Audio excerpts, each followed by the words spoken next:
Michelle D, pinagkaisan nga ba sa Miss Universe 2023? Scores sa Miss Universe, ibinulgar na.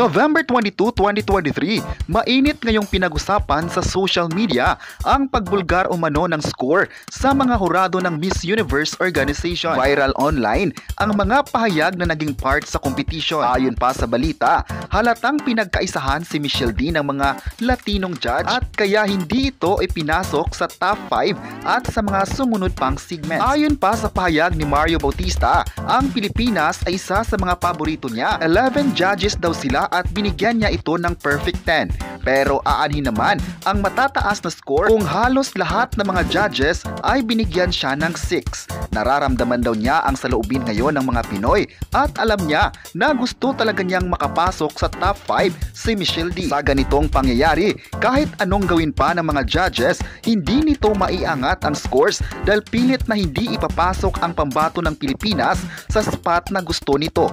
Ginisa talaga ang owner ng Miss Universe sa ngayon dahil din sa mga pambabastos umano sa pambato ng Pilipinas. Ayon pa ng netizens, hindi maganda ang pakikitungo ni Anne sa kandidata. Viral din online ngayon ang isang video kung saan makikitang nasa venue ang mga kandidata at andun din si Michelle D. Sa video, makikitang sinabihan si Michelle na move on na raw mga Pinoy dahil natapos na ang pageant. At sa mga sumunod pang eksena ay nagpahiwatig pa si Anne kay Michelle na kung may kanta siyang gagawin para sa pangyayari ay bibigyan niya ito ng pamagat na move on.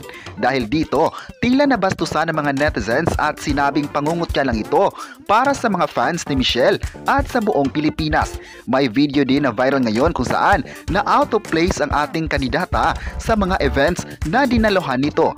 Makikitang awkward ang pambato ng Pilipinas dahil sa mga treatment nito sa event. Ayon pa ng netizens, may mga pagkakamali talaga ang nagaganap dahil halata naman sa mga eksenang lumbas ngayon sa social media. First time raw sa Miss Universe organization na may kandidata na kitang-kita ang husay at galing nito sa pageant. Aminado naman ang lahat na ang hinahanap ng Miss Universe organization ay ang mga kandidata na yung transformational candidate na kakatawan sa buong mundo. Pero sa nangyari ngayon ay tila hindi pumagay sa mga requirements na gusto ng pageant. Hindi ibig sabihin raw na hindi bagay si Miss Nicaragua sa corona, kundi isang magaling na delegate ito at proud ang lahat. Ang ibig sabihin lang ng mga netizens ay kung bakit hindi binigyan ng spot ang pambato ng Pilipinas na halatang deserve naman ito. Ayon pa sa inilabas na requirement ng Miss Universe, ang kailangan ng Miss Universe sa ngayon ay ang kandidata na may oriental beauty, strong advocacy, transformational at profitable.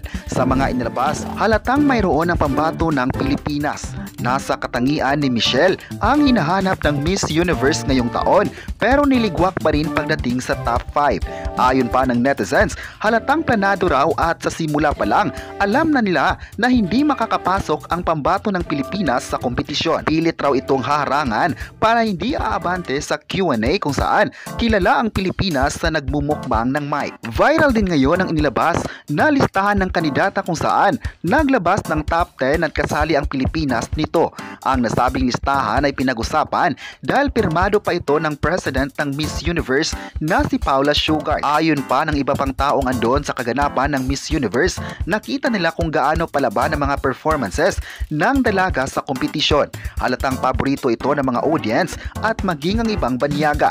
First time din daw na may kandidata na hindi nakapasok sa top 5, ngunit nasungkit naman ito ang 3 major awards kabilang na ang Voice for Change na nangunguna ang Pilipinas na may 265,463 votes. Nasundan naman ito ni Nicaragua na may 165,833. Pangatlo naman si Ukraine na may 152,893. Pang-apat si Dominican Republic na may 61,610 at panglima naman si Thailand na may 60,492. Makita sa voting na lumalaban talaga ang sambayanang Pilipino para iboto si Michelle D para manalo sa Voice for Change at sa buong kompetisyon. Mahal man ang voting requirement, ngunit lumalaban pa rin ang mga Pinoy sa suporta. Mahirap man raw na bansa ang Pilipinas, ngunit pagdating sa pageant ay todo suporta ito.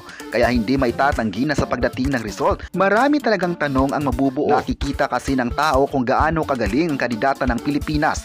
Nanalo din ang Pilipinas sa Spirit of the Carnival Award at fan vote na makikita sa Miss Universe application. Marami talagang tanong sa ngayon na hindi pa nasasagot. Sa mga inilabas na photos at videos, may pagkakamali kaya ang pamunuan ng Miss Universe o tama lang ang mga resulta nito? Ngayong araw, alas 9 ng umaga, Miyerkules, patuloy pa rin ang tweet ng mga netizens na umaasang masasagot ang mga viral photos online. Nagpakita din ng suporta ang mga dating winners ng Miss Universe na sina Miss Universe Pia Wurtzbach at Catriona Gray, kung saan todo suporta ang ibinigay nito sa kandidata. Sa isang interview, sinabi ni Catriona na mataas ang chance na makapasok si Michelle dahil mahusay at magaling ito. Nakita din niya kung gaano ka-dedicated si Michelle para sa kanyang paghahanda sa naturang pageant. Ayon naman ni Pia Wurtzbach, malaki din na nakita niyang posibilidad na maiuwi ni Michelle D ang corona. Bago ang laban sa Miss Universe, tinawagan pa ito ni Pia at binigyan ng mga advice para maibigay pa nito ang best winning moment nito. Nakita din niya kung gaano kahusay si Michelle sa mga performances nito mula pa noong sa Miss Universe Philippines. Nakita nila kung gaano palaban ng dalaga at gigil na maiuwi nito ang minimithing corona. Ayon pa ng sambayanang Pilipino, mula simula at hanggang dulo, ipinagsigawan nila ang bandera ng Pilipinas at sinisiguradong hindi mawawala ang suporta nito sa kanilang kandidata.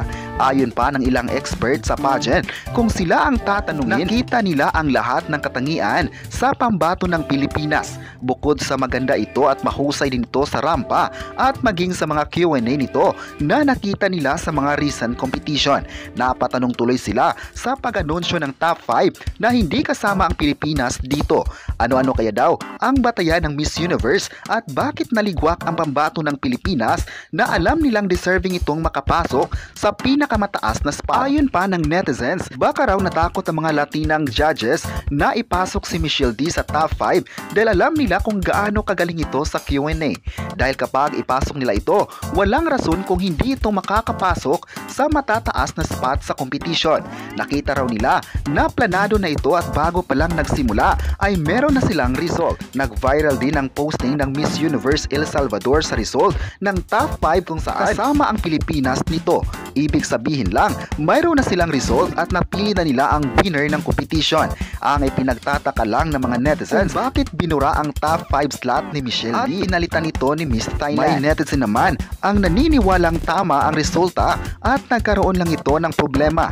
Sa posting, naniniwala din siya na walang pagkakamali ang organisasyon at deserve naman talaga ng mga winners. Kayo, ano ang masabi nyo na pinagkaisan nga ba si Michelle ng mga judges? I-comment na kung bagay ba si Michelle sa top 5 finalists at huwag kalimutang i-subscribe ang ating YouTube channel.